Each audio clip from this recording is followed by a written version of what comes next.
The MAHA agenda, make America healthy again. Will it happen or will it not? Well, on Wednesday, Robert F. Kennedy Jr. sat before the Senate on his confirmation hearing. He has another one now. And if he gets confirmed, and it's looking like a rocky road for him, he'll become the new head of Health and Human Services, and with that, bring his stated plans to get harmful chemicals out of American food products and begin reforms within the pharmaceutical industry and also the insurance side.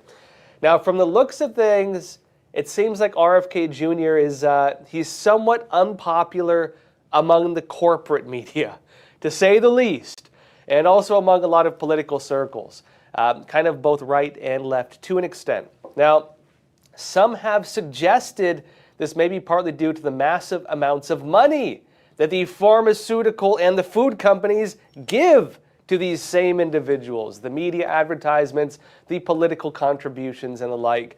And this is also something RFK Jr. himself has raised. But regardless, look, criticism or praise was mostly divided along party lines, with some exceptions. Now, he is a Trump nominee, of course, and he's among the more contentious of the nominees, maybe even the most contentious, depending on how you look at it. Among the regular Americans, well, on the other hand, RFK Jr. kind of has a lot of grassroots support. A lot of people on the grassroots level do like him. He's still technically a Democrat, although he went independent technically when he was running for president. And he views, health policy, food products, the pharmaceutical industry. His views in these kind of resonate with segments on both sides of the political aisle. There are mixed views on this. Again, not everybody likes or dislikes him. But this is somewhat evident in his treatment at the end of the hearing yesterday, this kind of, grassroots support. Listen to the crowd here.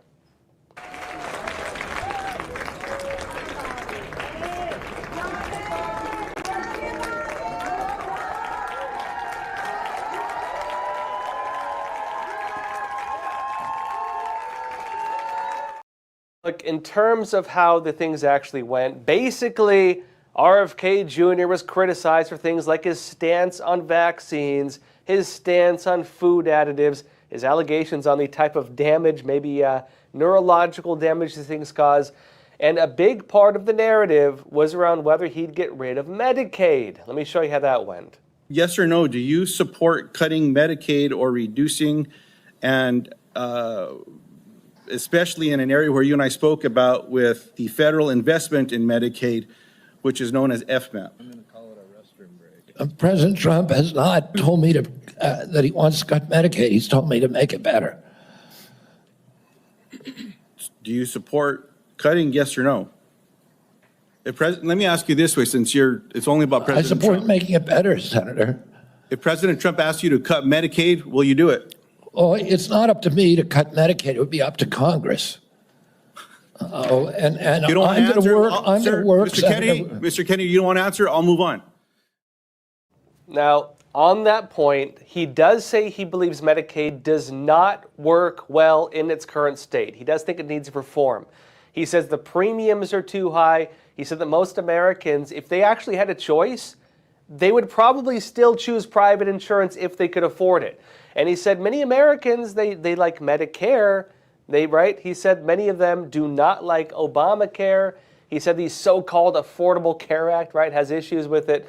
But part of his goals seems, at least on the insurance front, to look at making the system work better. And we'll see if he can do that. But overall, the general narrative against him is that he's a conspiracy theorist. And this was his response to that when he was actually given time to respond. Watch. Are you a conspiracy theorist?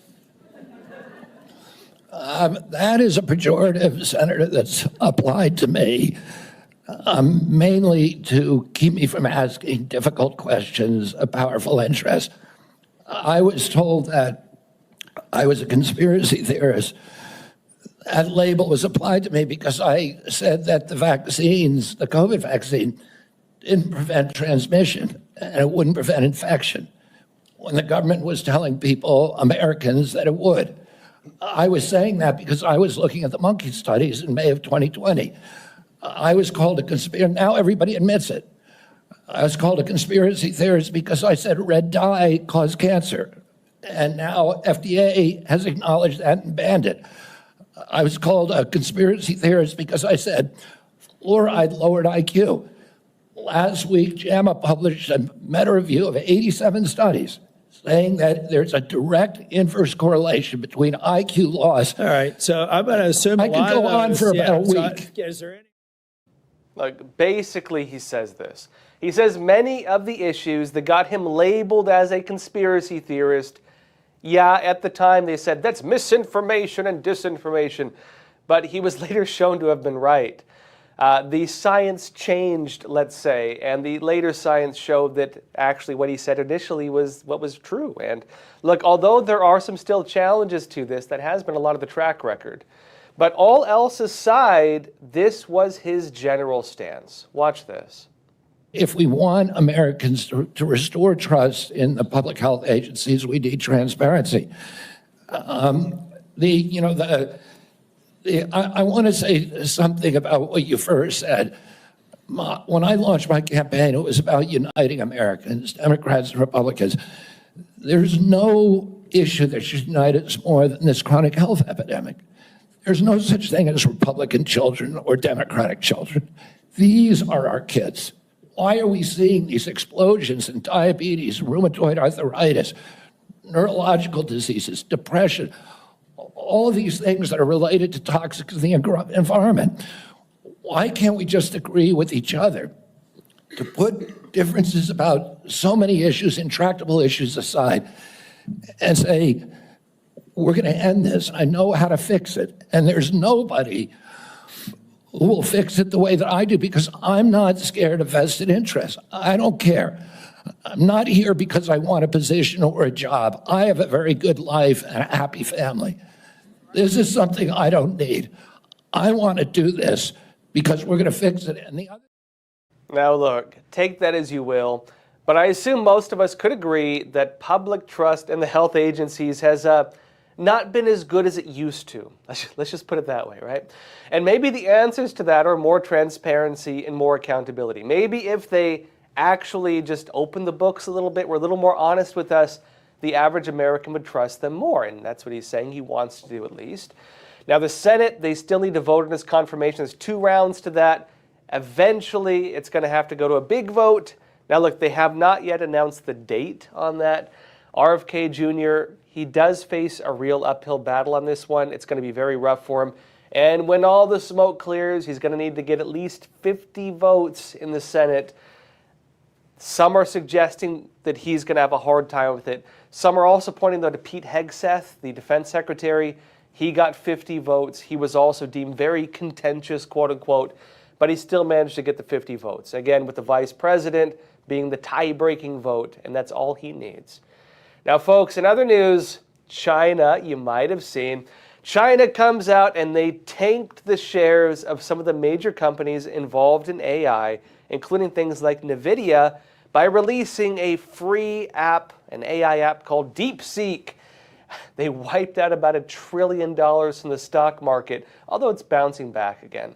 The shares in NVIDIA and others have begun recovering since Monday, but without a doubt, DeepSeek has caused some waves. You might have seen a lot of people talking about it, right? But now look, with all that attention, DeepSeek is now running into its own problems. Aside from, parroting CCP propaganda, a lot of people are typing in, hey, what happened in 1989 on Tiananmen Square? And DeepSeek doesn't know. They don't know about the Tiananmen Square massacre. They don't know about the Muslim slave camps. They don't know about the other genocides in China. And look, aside from all that issue, that it's basically just a talking head of the CCP on most topics that would be deemed sensitive in China. And there's actually been other things finding that about 85% of its take on even news events is just not even real. Some users have tried asking DeepSeek, what model are you? And this is where it gets interesting. If you go on DeepSeek, and people have done it, type in, what are you, DeepSeek? What model are you? They discovered something very strange. If you asked DeepSeek this, and you ask what it is, it will tell you that DeepSeek is ChatGPT, developed by OpenAI, and based on the GPT-4 architecture. And that's a bit strange because some are suggesting, well, does that mean the CCP just stole ChatGPT and then relabeled it as DeepSeek? Look, the claims on this, they were actually double-checked in the tech space. This is TechCrunch, and they said this. They said posts on X and TechCrunch's own tests show that DeepSeek v3 identifies itself as ChatGPT's OpenAI AI-powered chat box platform.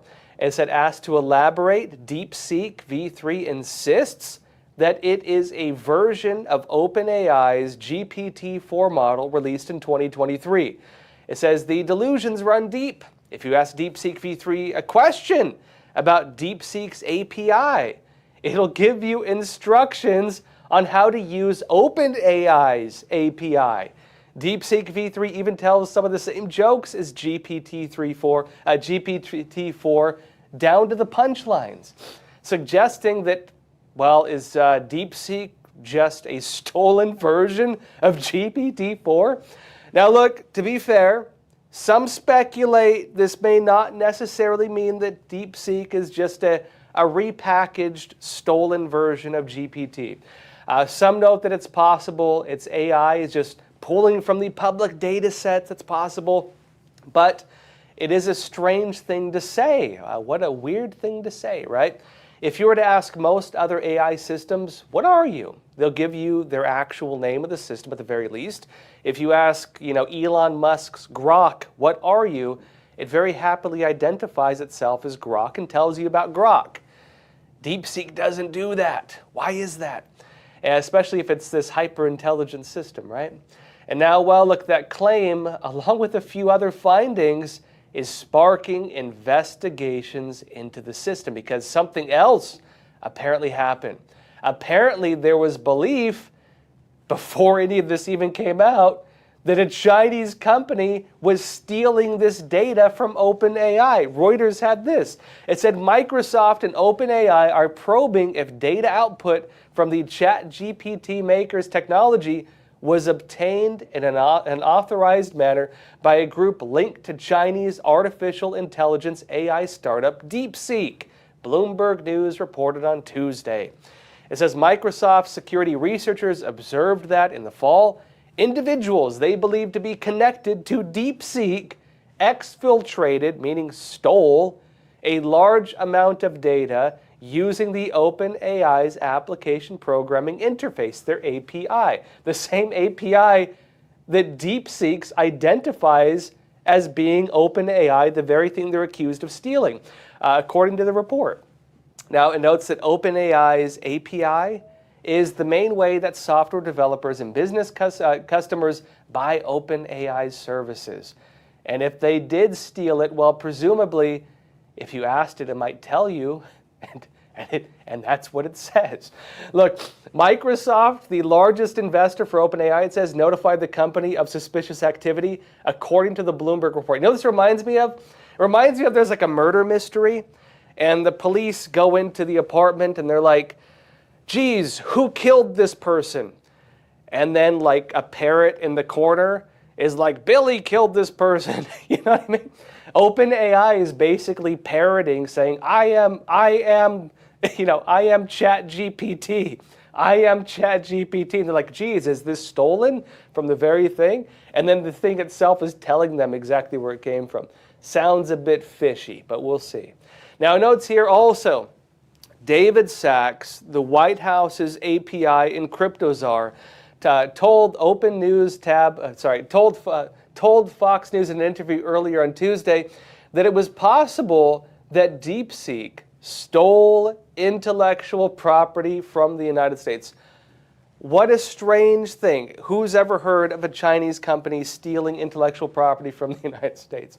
Now they say this, there's substantial evidence that what DeepSeek did here is they distilled the knowledge out of OpenAI's models, Sachs said. And maybe a bit more than that, but look, we'll have to see what they find in the investigation. Innocent till proven guilty, right? And they haven't pressed charges. But the fact that DeepSeek refers to itself as the same system that it's being accused of being ripped off from, well, look, At the very least, it doesn't look good. At the very least, right? And there's actually more to it as well. Apparently, there's also allegations that it used unauthorized chips from NVIDIA, and that's going to cause some problems too. But look, in my personal take on all this, I wrote a big thread on this on X. I want to go over what I said.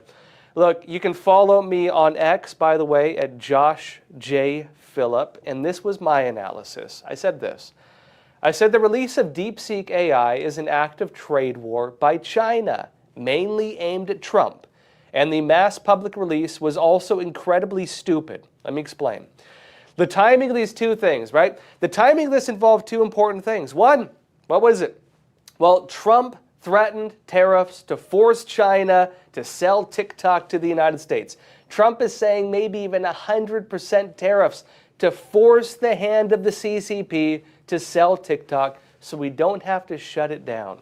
You have Microsoft talking about buying it. You have Mr. Beast talking about buying TikTok, and the CCP does not want that to happen. The other big thing, well, Trump's big announcement on the multi-trillion-dollar Stargate investment program for AI and domestic infrastructure. He brought in the heads of Oracle, the heads of OpenAI. He brought in the head of NVIDIA, and they announced this huge American investment project around AI. And what a coincidence that DeepSeek just decides to release right after that.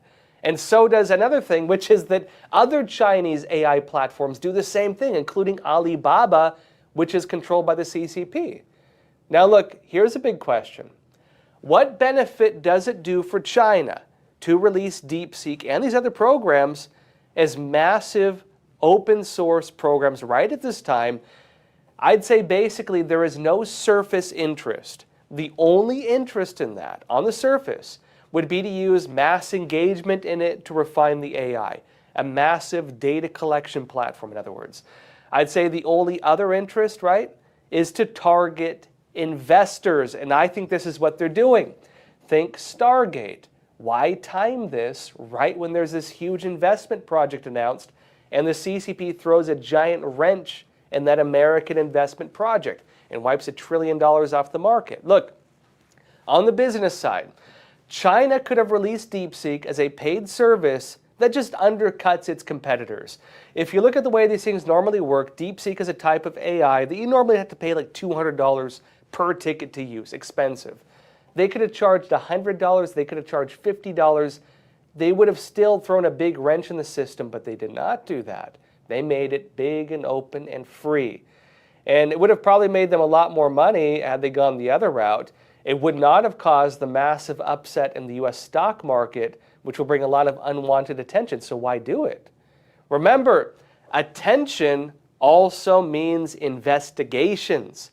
And by the way, they're now being investigated on two different fronts. They're being investigated for stolen technology, and they're being investigated for getting unauthorized semiconductors. And both of these are probably going to hurt them in the long run. The question is, right? Well, how did they fund this? Maybe it was because they stole it? Where did the technology come from? Well, maybe they stole that too. What loopholes let them get US chips for AI? There actually are trade loopholes where NVIDIA was still sending chips to China, and Trump is talking about closing those loopholes right now as we speak. What are the security implications? Well, all that saucy data, and again, with the concerns of TikTok and so on, those same concerns could be applied to this. The concerns involve export controls, it involves national security, and it also involves global trade war. So why would they do it, right? Now, in my own take, it's this.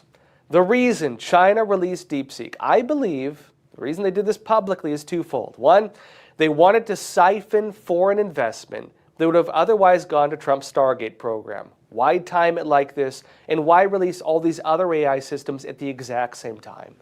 They know the legislation, on the other hand, to ban TikTok can be used to ban other Chinese tech companies, and so they need to act quickly because this is also a battle for the high-tech industry, I believe, in their eyes. The CCP also heavily controls its AI industry. Some people say, well, it's open source. It's open source. technically, but not the back-end systems. If it's open source, why does it censor everything in line with Chinese propaganda? It's not open. Some of it's open, yes, but not all of it. It has been building its AI systems, China, using loopholes that let it get foreign chips. Data that feeds into its AI ties into its involvement across the spectrum of social media, online search, data purchases, even biometrics, and of course, data theft. Now look, this will likely fall under heavy scrutiny, so why do it? Why would they do it? Well, probably because they view this as a trade war. The CCP wants to break into the high-tech space. Go back and read about what was called China 2025. They had an entire massive system with the goal of doing this by 2025. And they're now seeing that goal get threatened by trade war, by tariffs, by bans on TikTok and other platforms, right? They need foreign investment more than anything right now. And they're fighting with the United States for that money. Stargate and all of Trump's other domestic production systems and getting all this foreign investment, that money, a lot of it would have gone to China. For them, this is a threat to their survival. They need foreign investment. And so they need to wage trade war for that investment. And look, they want to make this fight political. And how do you make it political? Well, you make it political by getting public attention. They needed something to capture the attention of the general public, of the entire world, because they need the PR battle for perception. Perception affects policy because politicians respond to the public, right? They needed something to hit the financial sector. They needed something to get the attention of investors. And what better way to do it than to do what they just did, right? Now look, on the U.S. side, the next steps are likely this. One, U.S. export controls on semiconductors to China will likely be expanded. I said this, suddenly Trump is saying he's going to do it. They're already talking about this. Two, DeepSeek will likely face a ban using the same law for TikTok or the recent designation for Tencent as a military company. And remember, that would mainly only affect the United States, meaning China would be waging trade war. There's the U.S. systems, but remember, this is global trade war, not just the U.S. And remember, a lot of people in other countries don't have like $200 to drop to use the high-end systems of AI. Now, on the Chinese side, the next steps are likely this. One, the CCP will likely link the issue of DeepSeek to the ban on TikTok and say, why is America trying to suppress Chinese tech? Even if they stole it, which we'll find out. And two, the CCP will leverage this narrative to drive wedges internationally to get foreign investment. Remember, the battle is not just for American investment. The battle is for foreign investment. Trump is trying to get other countries to invest in America. The CCP now is fighting for that and trying to get those other countries all in the middle to invest in China. That's what's happening. Now look, again, in my personal take, what you're watching right now is trade war. And the trade war between the United States and the Chinese Communist Party is going to get a lot louder because there is a battle right now for the high-tech space. Now, I had this as well. Bonus point, how do you change political policy of a rival country? Well, you change the policies of other countries by changing the opinions of their citizens. People vote based on their feelings and opinions. If you alter those, you can alter their political system. And this is what the CCP is trying to do. They have entire programs built around it, in fact, including the three warfares doctrine. Now look, folks, in other news, yesterday we were discussing that Trump has plans to possibly send criminals to other countries. Remember, we talked about it. El Salvador is being floated as one of these third countries. And it's possible that criminal illegal aliens may get sent elsewhere. Not allowed to stay in the United States, but your own country doesn't want you either, so you have to go somewhere. Where's that going to be? Well, instead, they could get put up in a prison in a third country, a third option, right? And this is not just for illegal immigrants either. Trump is suggesting that this same thing could be used for serial criminals who are U.S. citizens. Now, this brought up an important point. All right, folks, if Donald Trump is designating cartels and gangs like MS-13 and Tren de Aragua as terrorists, then, well, could he also send them to Guantanamo Bay? Well, we have the answer now. It seems that Trump has come out and just said it. Trump's border czar, Tom Homan, has now confirmed that some of the worst illegal immigrant criminals could, in fact, get sent to Guantanamo Bay. Watch this. They encounter people in maritime, they can take them straight to Guantanamo Bay. The worst of the worst, the significant public safety threats, we can fly them. We fly. We're doing it. We're already doing it. ICE. Go ahead, Mr. Homan. ICE has the highest detention standards in the industry. You can't find another state, federal, local facility has higher detention standards than ICE. So every facility, including Gitmo, will have the highest. So ICE would be running it. That's actually really helpful. So ICE would be running and would. Now, it seems this is already in motion. Trump officially announced this yesterday when he was signing the Laken Riley Act into law, which clears the way, by the way, for the deportation of criminal aliens. That is now officially law in the United States, not just an order signed by, of course, the president, passed by Congress. If you're a criminal alien, you get deported. But Trump also said this is Epoch Times. He said President Donald Trump on January 29th, yesterday, signed a memorandum to prepare Guantanamo Bay Naval Base in Cuba to house illegal immigrants, according to the White House. And Trump said this, quote, "Today, I am also signing an executive order to instruct the Departments of Defense and Homeland Security to begin preparing the 30,000-person migrant facility at Guantanamo Bay," Trump said. And he said, quote, "We have 30,000 beds in Guantanamo to detain the worst criminal illegal aliens threatening the American people. Some of them are so bad." And he said, quote, "So we're going to send them to Guantanamo." He said this will double our capacity immediately. Well, look, also on the point of cartel and gang members possibly getting shipped off to prisons in faraway lands, well, conflicts are also now growing between the United States and the cartels in Mexico. Maybe bad timing on their part. Remember, Trump has designated the cartels as terrorists, and this could result in actual military strikes against the cartels in Mexico. And now, there are some reports of suspected cartel members firing their guns at U.S. Border Patrol agents, and those agents have to return fire. According to the Washington Examiner, it says this, quote, "Two other officials from military incident who asked to remain anonymous said, quote, a green light has been put out following President Donald Trump's inauguration early last week that gave cartel members approval to fire on U.S." Meaning, the cartels think that they can begin fighting with us. The cartels think it's okay to shoot at American agents. The cartels have given a green light on this. And Trump is suggesting giving a green light on the cartels now. Now look, folks, along those lines as well, immigration enforcement, they're launching a massive campaign in San Diego. And they're allegedly right now prepared to detain and deport 100,000 illegal immigrants. I'll be talking more about this after I come back from a quick break. We'll be back in less than 1 minute, so don't go anywhere. Experts agree. One of the best ways to protect against financial uncertainty is to diversify your portfolio.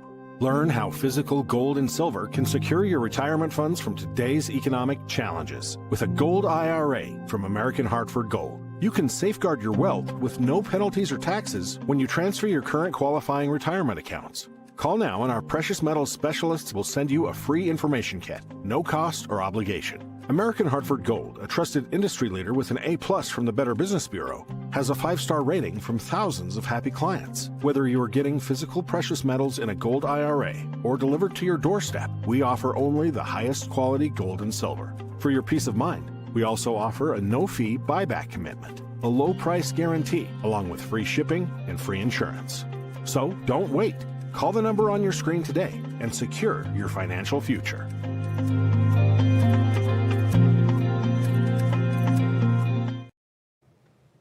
Welcome back. The Trump administration is going very hard, let's say, on the issue of illegal immigration. Now look, immigration enforcement, they're now launching a massive campaign in San Diego. And they're allegedly prepared to detain and deport 100,000 illegal immigrants in this operation alone.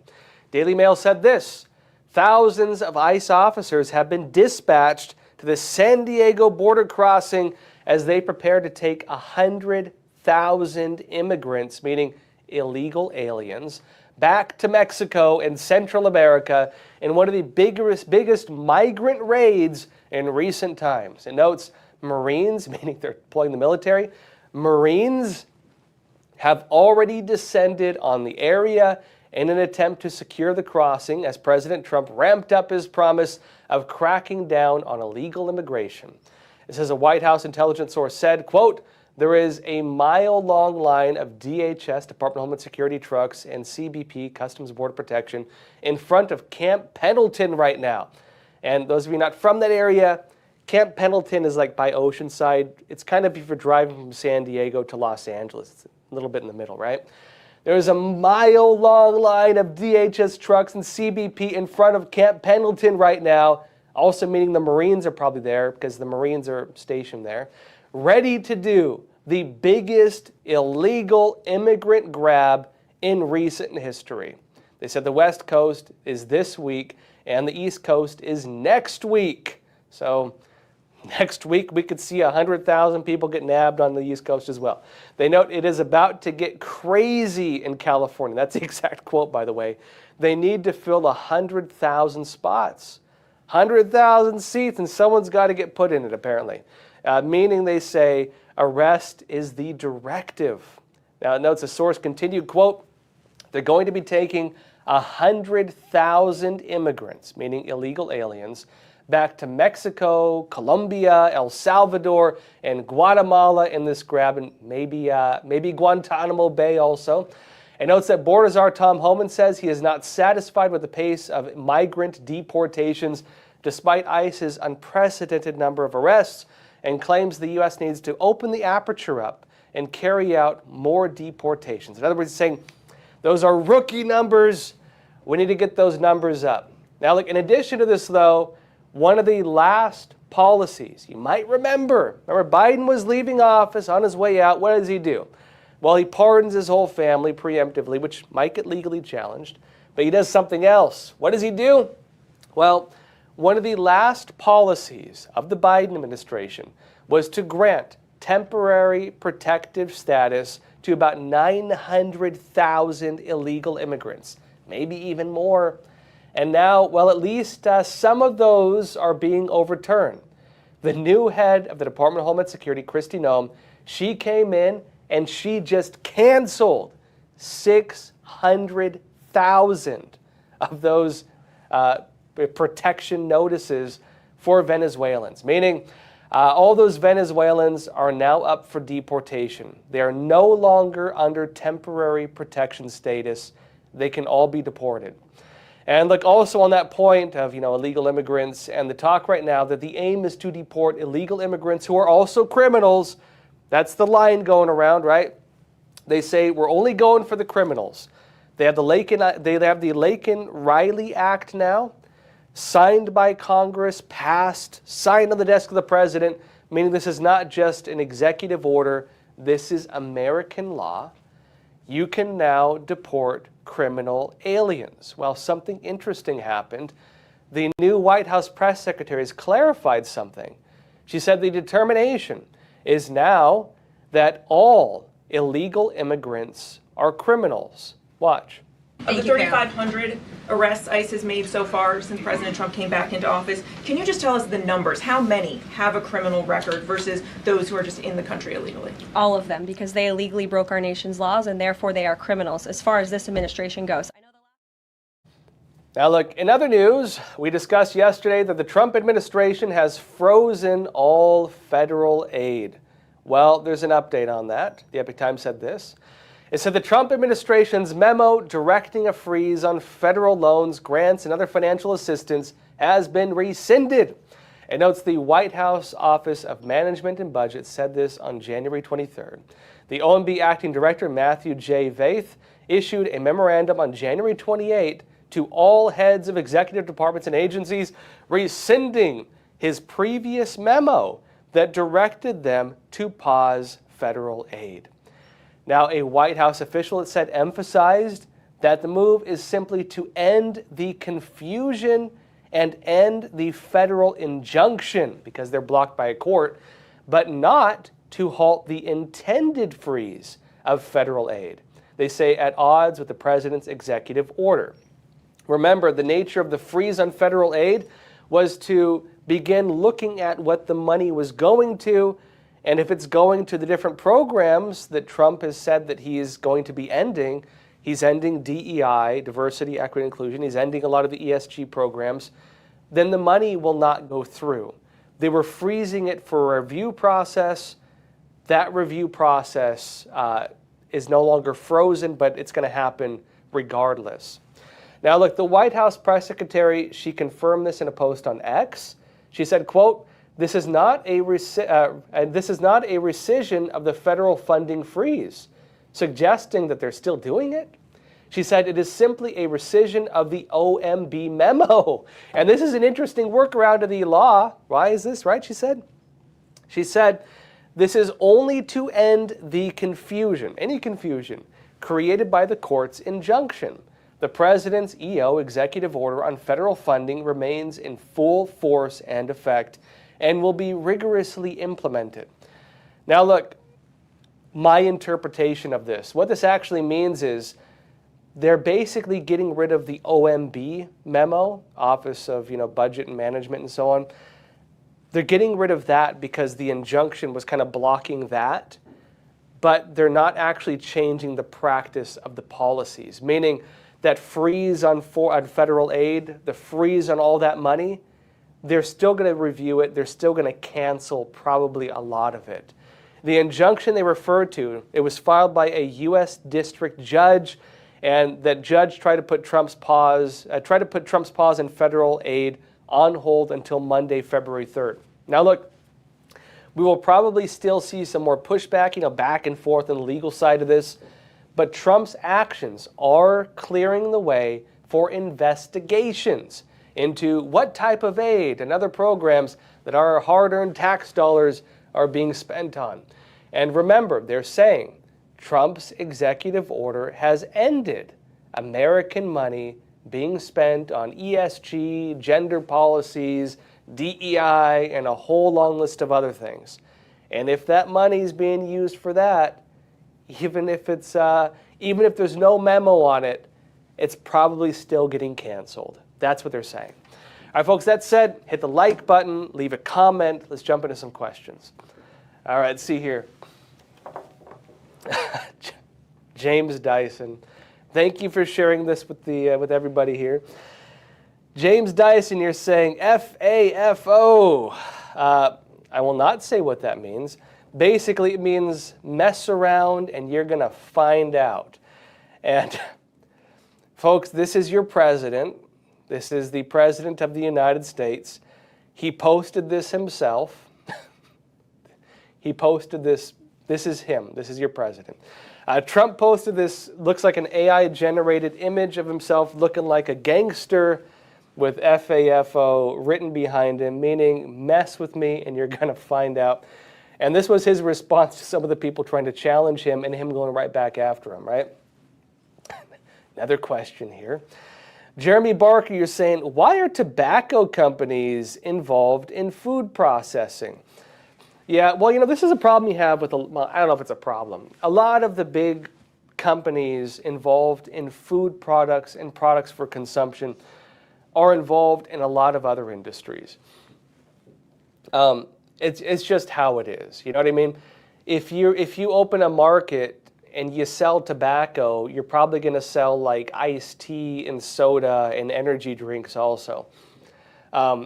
You find that if you look into the corporate structures, a lot of the big businesses around different products you see on store shelves, they're tied in with parent companies, and the parent companies are tied in with usually one big singular parent company that runs the entire mess.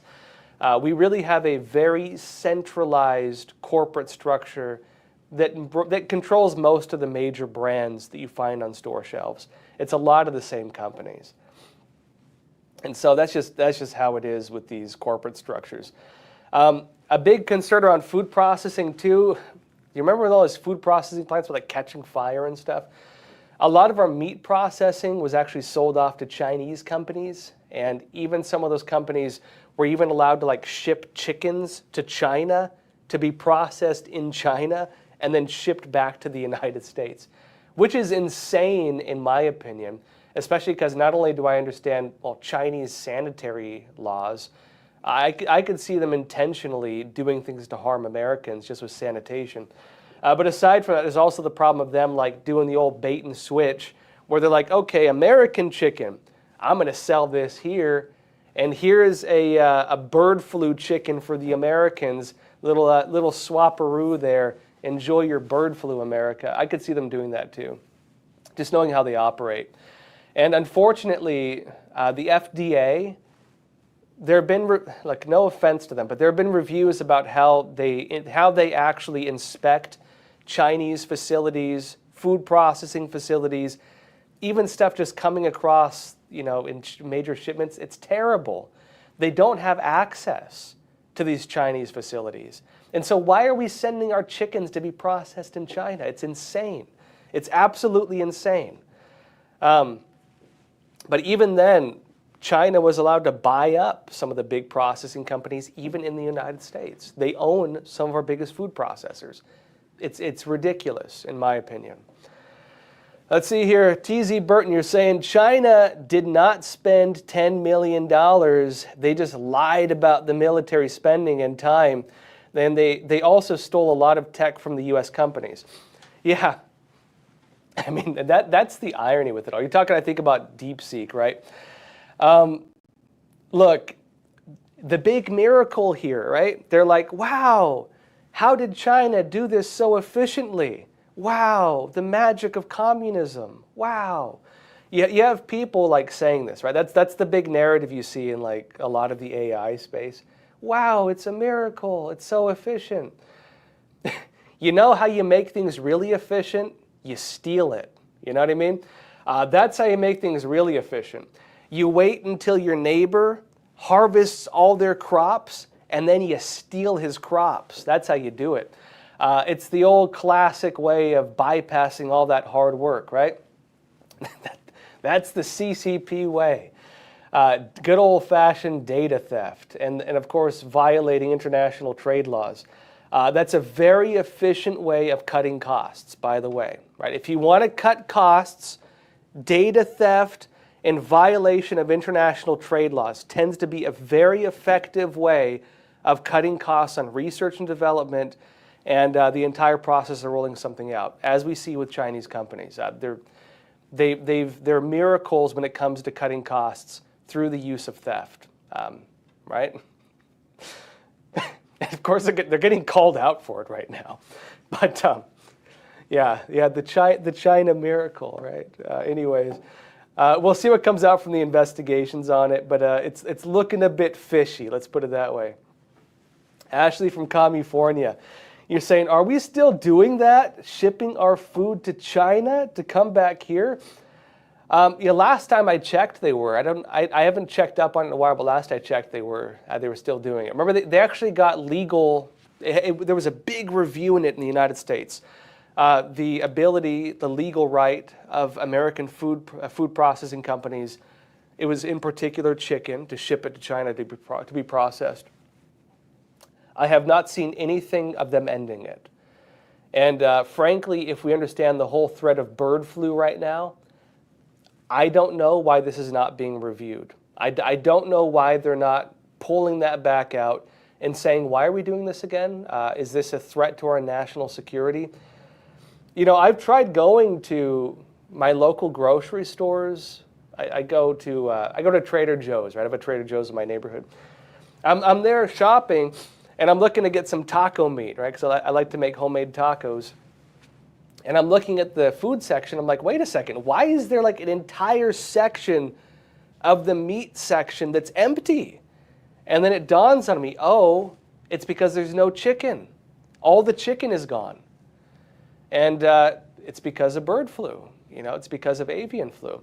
Same thing with eggs, by the way. Although some would say that it's not because of bird flu. If you watch some of the mainstream media, they say there's an egg shortage because of white supremacy. So it depends on who you listen to. If you listen to me, it's because of bird flu. If you listen to the big corporate media, the real cause of this is white supremacy, just to show you both sides, right? Seymour Butts, you're saying, Josh, how can it be that the largest food processor and beverage companies in the world, Coke, doesn't offer a single product that is actually good for you? Yeah, I don't know if many of these companies offer healthy products. Who owns Naked Juice? I think Naked Juice is tied to one of the big companies. You could argue some of the juice products are okay. Some would argue even a lot of the juice, like orange juice and apple juice, some would argue the sugar content is not on par with normal human consumption. I personally don't have an issue with fruit juice as long as you're not drinking like a gallon of it.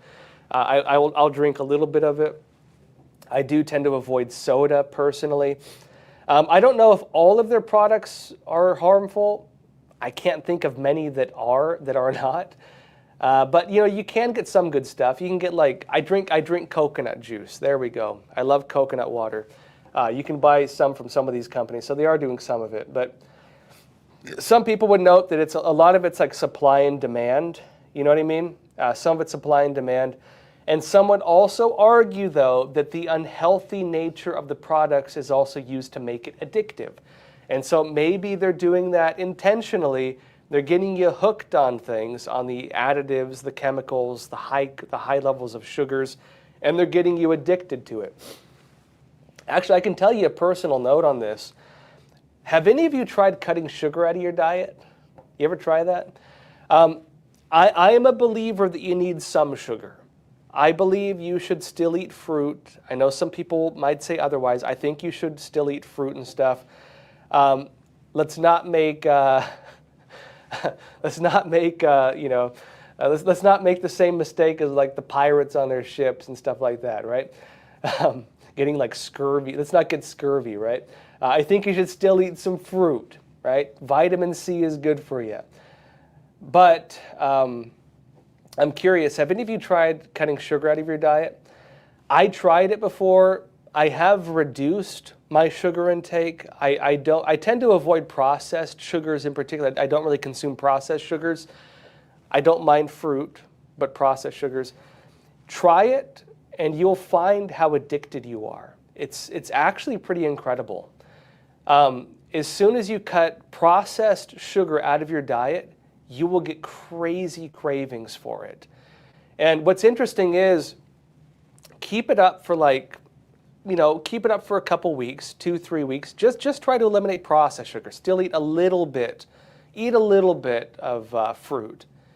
You will see how addicted you are to it. It's actually pretty jarring. Or try to cut processed foods out of your diet, and you might also find that you're addicted to it. It only becomes apparent once you try to change it. It's very interesting, actually. Let's see here. Another question. Austin PVH, you're saying, is a war with the cartels one of the several wars that China planned to get us involved with? In my reading of it, no. They want. So let me step back. One of the main advisors to Xi Jinping, the head of the Chinese Communist Party, is an individual named Qin Canrong. Qin Canrong, he had a plan basically on how the CCP could wage war on America without being destroyed itself. How can the Chinese Communist Party invade Taiwan, take Taiwan by force, push the United States out of the Asia-Pacific region, and dominate that region, and then become a global power player and be able to withstand U.S. pushback on that? The answer was this. Tsin Ken Rong suggested that the Chinese Communist Party had to get the United States involved in 4 different wars. And he mentioned what those 4 wars would be. He wanted a war between the United States and Russia. We now have that. He wanted a war with a terrorist organization, with Hamas attacking Israel and Iran getting dragged into that, and the regional terror war that has started because of that. We now have that. And remember as well, the CCP was involved in that. They met with the heads of the Palestinian Authority right before the attack, and they're working on basically controlling all the Palestinian factions. The CCP is doing that. The CCP has also been deemed by NATO as the key enabler of Russia's war, meaning they're involved in both of these. The other thing the CCP said that it wanted was they wanted a war in Latin America. And they specifically said they wanted Brazil to have a war. Brazil at the time, under Lula da Silva, Bolsonaro coming into power in Brazil, overthrew that whole plan. They found a way to get Lula back in office, and Lula is now very closely working with Venezuela. And Venezuela and Brazil are talking about, possibly fighting against the United States. They're talking about invading Guyana. And one of the last things under the Biden administration, they were talking about basically mass protests and regime change in Venezuela. We could see a war in Latin America. Now, a war in Latin America could also be a drug war. I do not believe that this is something the CCP would want, because the drug war is a kind of quiet war. The drug war is a war against the United States. It's a war killing about 70,000 Americans every single year. More than that, in fact. Trump has even suggested the number might be in the areas of like 300,000. They are murdering Americans on a massive scale, on par with a full-scale war on an annual basis, right? If you look at the casualties of a war, and 70,000 Americans killed every year, maybe more than that with the drug war, it's like a war. And they're doing it ongoing and with almost no pushback. In fact, even some states have legalized a lot of drugs, right? They could maintain that while still having the other types of wars. And so I don't think the war against the cartels is something they want, but it does represent, I think, a war in Latin America at least. And so you could argue either way, I guess. Gina Mikulik, you're saying evil, but on that note too, the cartels and gangs basically are used, you have to understand the nature of underhanded politics. The cartels are not just criminal organizations. They're not just tools to kill Americans with drugs. They're not just tools to create crime. They're tools of subversion. Because when you have an organized criminal organization, what does it do? It corrupts the political system. And it creates elements within a society who are stating a willingness to break the laws of that society. If you can control that, you control the smuggling channels, you control the assassins, you control the people who will kill public officials, who will kill judges, who will kill the people you don't like. You control the elements that can dominate the society from the bottom up. And if you can use them to also get politicians in your pocket, to get judges in your pocket, to get corrupt police in your pocket, then you can control the society. And remember, the drug money, the politicians who are controlled, they can legalize drugs, meaning the business side of the criminal organization has less pushback, right? They have no risk. And then they use the money from the drug operations to bribe and pay and run the businesses of the corrupt politicians who are legalizing the activities. And so corrupt politics and gangs feed each other back and forth, and it creates a more and more powerful system. If you are an evil dictator, you want to control that. They want to control the surface level economies, and they want to control the underworld economies. Remember, There are multi-billion-dollar surface economies, right? Walmart and 7-Eleven and NVIDIA and that kind of stuff, surface economies, right? There are also multi-billion-dollar underworld economies, drugs, human trafficking, sex trafficking, gambling, money laundering, all that stuff, right? Everything you can think of. And those are businesses as well. Every country understands this, and they will want to control both to an extent. You have some countries, and their entire economy is underworld economy. Iran has a lot of underworld economy. North Korea is mostly underworld economy, right? Arms trafficking, the terrorist groups, drugs, money counterfeiting, that's like their economy, right? China does it too. And so China tries to control both, the CCP. Another question here, Gina Mikulik, you're saying evil is incapable of creating, it can only subvert, co-opt, and corrupt creations. That's accurate. Evil by nature is parasitic. It cannot produce, it cannot maintain itself. Evil needs to survive off the righteous. What do we define as evil? Would you define a hardworking person who does not have the need to steal or harm or anything else as being evil? No. Would you regard the person who is not hardworking but chooses to live by stealing from the person who does work? Probably, right? I would actually go a bit further and say evil is a little more than that. I'd say evil is also a person's character. You find some people who are maybe not in very good situations who are very kind people, but I'd say a kind person would also not rob and steal and kill to sustain themselves. But you also find some people who work very hard and their minds are just black as coal. You have people like that too, so it's not absolute. But for the most part, it's true. Evil cannot sustain itself. Evil can only sustain itself by becoming a parasite. It needs to feed off the virtue of the righteous. And communism is basically fundamentally a political system based around that ideology, right? They can only survive by leeching off the capitalists, by leeching off the hardworking people, by stealing and then redistributing the wealth of the hardworking, the good, the righteous, and that in the society. And they find that as they kill those people, the countries become poorer and poorer and poorer because they run out of people to steal and feed off of, right? Communism is only sustainable so long as it has a host to feed on. As soon as it loses its host, it dies. And that has been what we've seen with all these regimes. James Dyson, you're saying, who started the war on drugs? The answer is Mao Zedong, the former head of the Chinese Communist Party. I've said it before, I'll say it again. Great book on this would be Red Cocaine.